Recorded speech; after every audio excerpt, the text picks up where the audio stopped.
Good morning. Before I begin my story, I would like to share the journey of my speech. Trace back to the very first moment MavMad mentioned senior speeches to the chapel prefects. When she first said senior speeches, I was very excited. I had always imagined myself standing before a crowd and saying some hopefully motivational words before graduating, similar to Troy Bolton in the movie High School Musical 3. So I was very excited. Then I started to experience a sense of fear, not fearful of the audience, but a fear of sharing my story. With the help of my friends and MavMad, I found the confidence in myself to finally stand in front of this podium and speak before bailing out at the last minute. So thank you all for being here today. Your support means a lot. We have all heard the saying, behind every smile there's a story. So with that said, I would like to share with you all, not my story, but my mother's story from my perspective.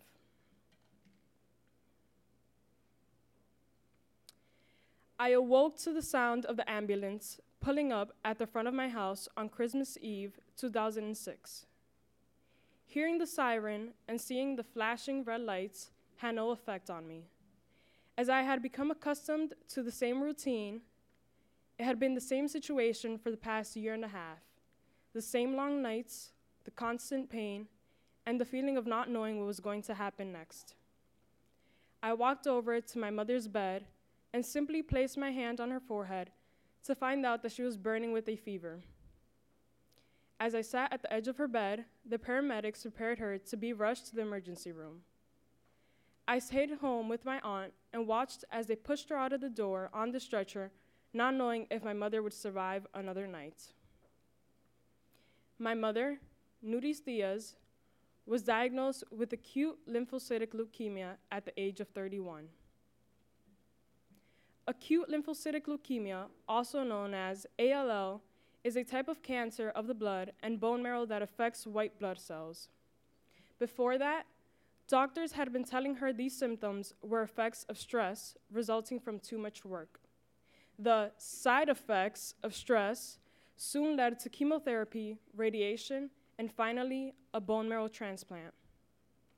I watched her transition from a strong, beautiful, hardworking single mother to a weak, dependent, nearly dying woman.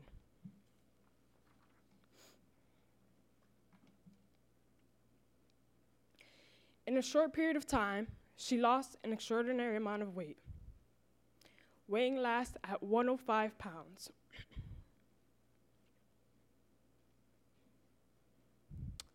Eventually, her long and voluminous hair locks fell out, leaving her with nothing but a bare and perfectly bald scalp.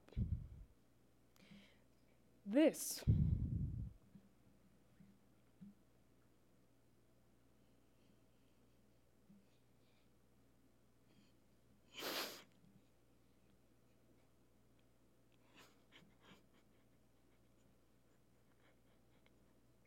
This is not what a 7-year-old child goes through during their early years. And yet, my mother chose me as the number one reason to keep battling this fight. The discovery of my mother's cancer had a large impact in my life. Instead of coming home each day to a loving parent, I would spend my days and nights living with my grandparents, because the hospital gradually became her permanent residence.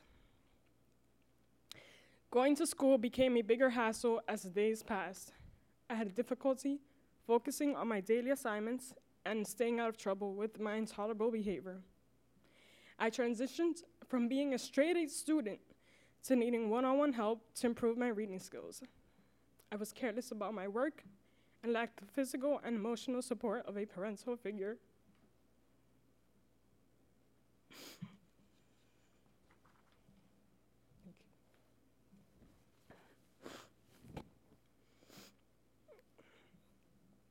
My grandparents would make an effort to keep me focused in school and activities by making me attend an after-school program for homework help to maintain my grades above a C average. Although the after-school program was designated to help students, I constantly became involved in physical fights with the girl my age, The frustration, loneliness, and powerlessness I experienced at the time was communicated through my violent actions and hatred towards others. I felt like my life was spinning out of control. I was a walking zombie, unaware of my actions or who I was. Once my mother completed her sessions of chemotherapy, radiation, and transplant, I began to feel a sense of hope. She started spending more time at home than at the hospital, and the nurses would visit our home a few times a week instead of every day to treat my mother. She began gaining weight again and being more involved in my life like she used to do before. I will never forget the time when I had to attend assembly for the students of the month of December at my elementary school. I was in the 3rd grade, and for some reason, I had a feeling that I would win the award for that month. And so it happened. In a matter of minutes, I was shaking my principal's hand and accepting the certificate as the school applauded in honor of my achievement. Once I received my certificate, I joined the line on stage with all of the other winners. I was staring at the certificate I held nervously in my hand, and as I looked up to finally take a glance at the audience, my eyes immediately made eye contact with the only person that mattered most. There she was, wearing her yellow face mask and purple latex gloves to avoid catching a cold from anyone around her. The lump in my throat, the smile on my face, and the emotion of achievement all took over me at that moment. I cannot wait until the end of the ceremony to receive the greatest award of them all, a hug of celebration from my mom. To be honest, this one special moment and encounter with my mother is so meaningful to me that I still hold on to the award as if it happened yesterday. Because of events like the one I just described, I knew I started to have my mother back. So I was beginning to be hopeful, because I knew I would someday be able to make up for the time that was lost while she spent months at the hospital.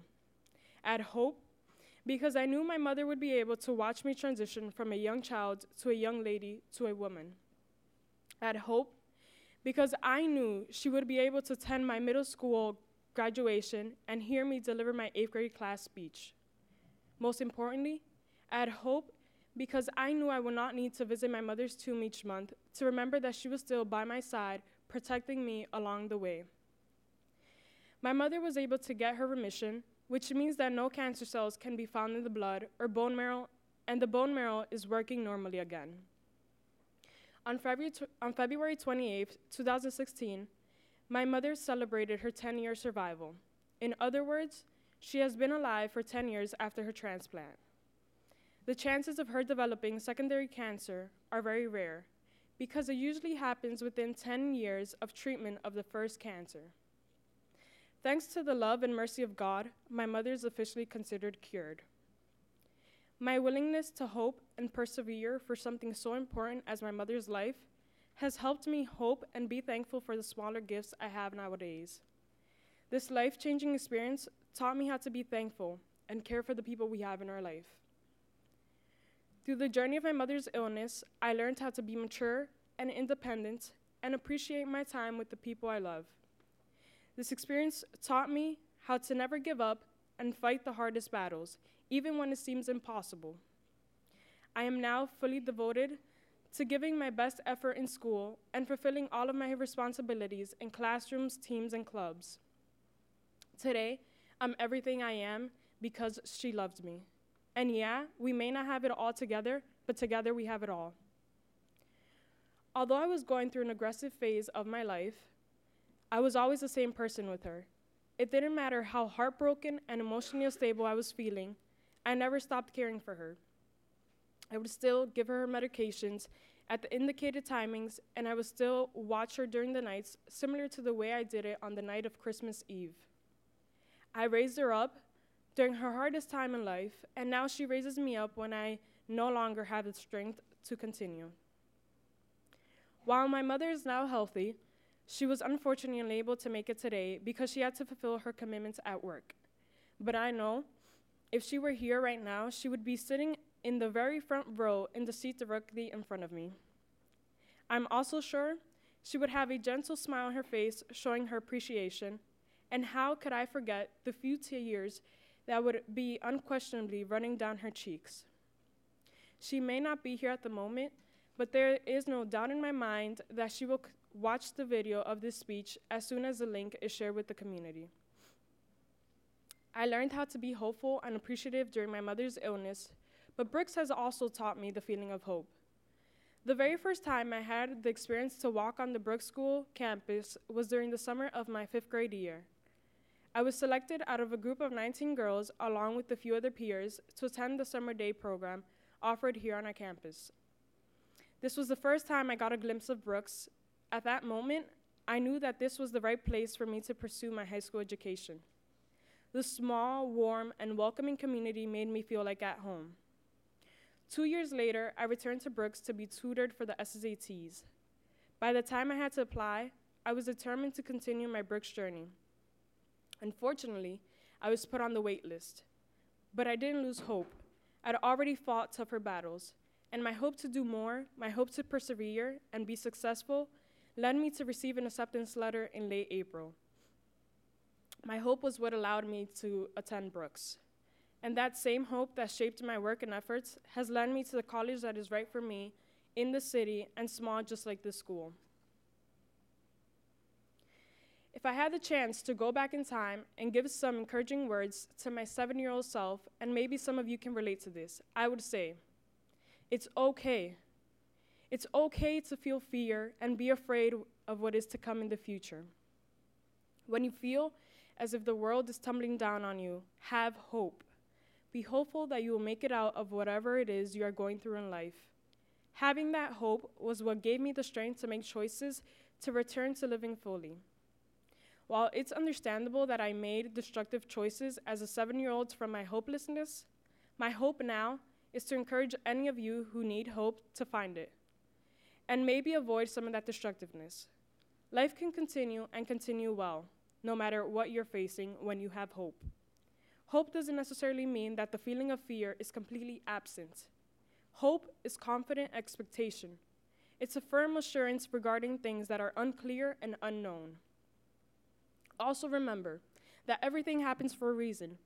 No matter how tough the battle might be, keep in mind that God will lead you to whatever is best, and continue to be hopeful so that your life does not lose its meaning. In my opinion, the hardest battles are always the ones that have the greatest outcomes. Have hope, find the meaning of life, and be thankful. Thank you.